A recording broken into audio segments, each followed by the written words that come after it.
السلام علیکم ورحمۃ اللہ وبرکاتہ.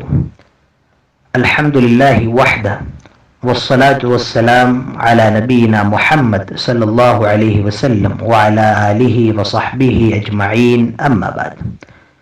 قال اللہ تعالی اعوذ باللہ من الشیطان الرجیم انما الصدقات للفقراء والمساکین والعاملین علیہا والمؤلفة قلوبهم وفي الرقاب والغارمين وفي سبيل الله وابن السبيل فريضة من الله والله عليم حكيم. محترم سامعین، زکوٰۃ کے فضائل و مسائل کا آج تیسرا پارٹ آپ کے سامنے پیش کیا جا رہا ہے، جس کا موضوع ہے زکوٰۃ کس کو دی جائے. آپ نے پہلے پارٹ میں یہ سماعت فرمایا کہ زکوٰۃ دینے کا ثواب کیا ہے. دوسرے پارٹ میں یہ بات سامنے آئی کہ زکوٰۃ نہ دینے والوں کا عذاب کیا ہے. اب جو چیز آپ کے سامنے آ رہی ہے کہ زکوٰۃ کس کو دی جائے. اللہ نے قرآن میں 8 طریقے کے لوگوں کا ذکر کیا ہے جن کو زکوٰۃ دی جائے گی، جو زکوٰۃ کے حقدار ہیں. سورہ توبہ آیت نمبر 60 میں اللہ تعالیٰ فرماتا ہے انما الصدقات للفقراء والمساکین والعاملین علیہا والمؤلفة قلوبهم وفی الرقاب والغارمین وفی سبیل اللہ وابن السبیل.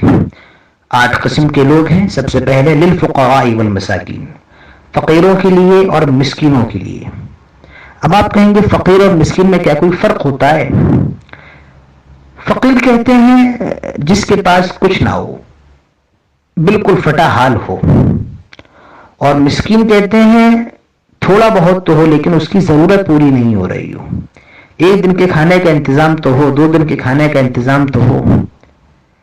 تو فقیر کہتے ہیں جس کے پاس کچھ نہ ہو. مسکین کہتے ہیں تھوڑا بہت تو ہو لیکن اس کی ضرورت پوری نہیں ہو رہی، اس کی جو جائز ضرورت ہے وہ پوری نہیں ہو رہی، اس کی بھی بچوں کی ضرورتیں پوری نہیں ہو رہی ہوں، تو اس کو زکوٰۃ دی جائے گی. سب سے پہلے فقیر کو، دوسرا حق مسکین کا ہے.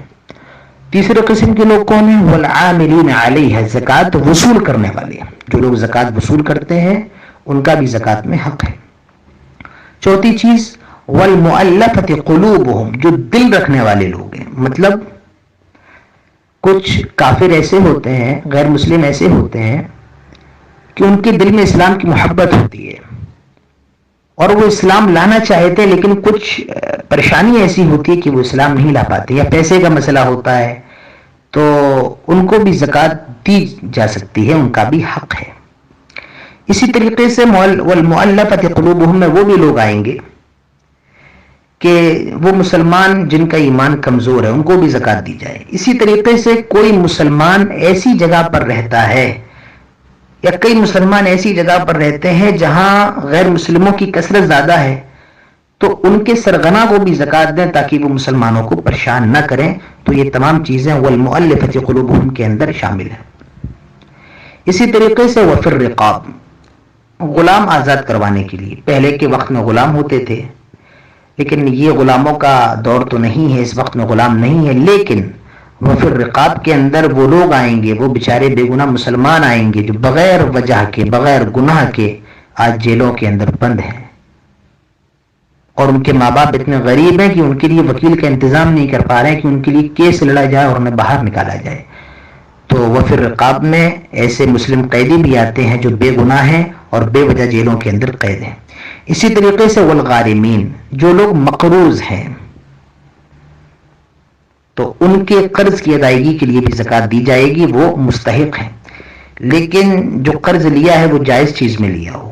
اسی طریقے سے کسی کی دکان وغیرہ چل گئی ہے، آندھی آئی، طوفان آیا، کسی کی کوئی دکان تھی وہ ختم ہو گئی، تو اس کا بھی زکوٰۃ کے اندر حق ہے. یہ بھی والغارمین میں آئیں گے. اسی طریقے سے وفی سبیل اللہ، جو لوگ اللہ کے راستے میں جہاد کرنے والے ہیں. جہاد تو تبھی ہوگا جب خلیفہ وقت کے انڈر میں ہو.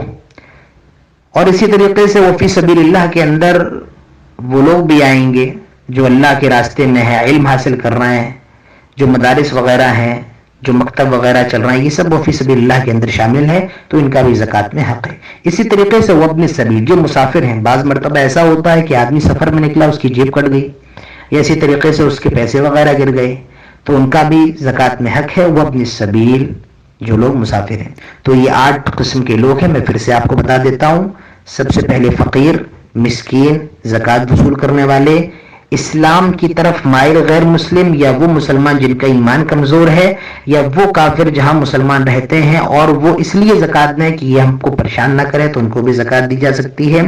اسی طریقے سے گردن چھڑانے کے لیے، غلام چھڑانے کے لیے، اور اسی کے اندر وہ مسلم قیدی بھی شامل ہے جو بلا وجہ جیلوں کے اندر ہیں۔ اسی طریقے سے قرض دار کو قرض کی ادائیگی کے لیے بھی زکوٰۃ دی جائے، اور جس کی دکان وغیرہ جل گئی ہو تو اس کو بھی زکوٰۃ دی جائے تاکہ وہ اپنا دکان وغیرہ پھر سے لگائے۔ اسی طریقے سے اللہ کے راستے میں جہاد کرنے والے جو لوگ ہیں، یا مدارس وغیرہ ہے، یہ بھی یہاں بھی یہ سب اللہ کے کام میں ہے، اللہ کا کام ہو رہا ہے، قرآن اور حدیثیں پڑھی جا رہی ہیں۔ اسی طریقے سے وہ اپنے سبیل جو لوگ مسافر ہیں ان کو بھی زکوٰۃ دی جائے۔ تو یہ 8 قسم کے لوگ ہیں۔ اب سب سے پہلے زکوٰۃ کس کو دی جائے؟ زکوٰۃ میں سب سے زیادہ حق کس کا ہے؟ سب سے پہلا حق کس کا ہے؟ تو یہ باتیں انشاءاللہ آگے کے درس میں آئیں گی۔ اللہ تعالی ہم سب کو کہنے سننے کے ساتھ تمام باتوں پر عمل کرنے کی توفیق عطا فرمائے۔ آمین۔ وآخر دعوانا ان الحمدللہ رب العالمین۔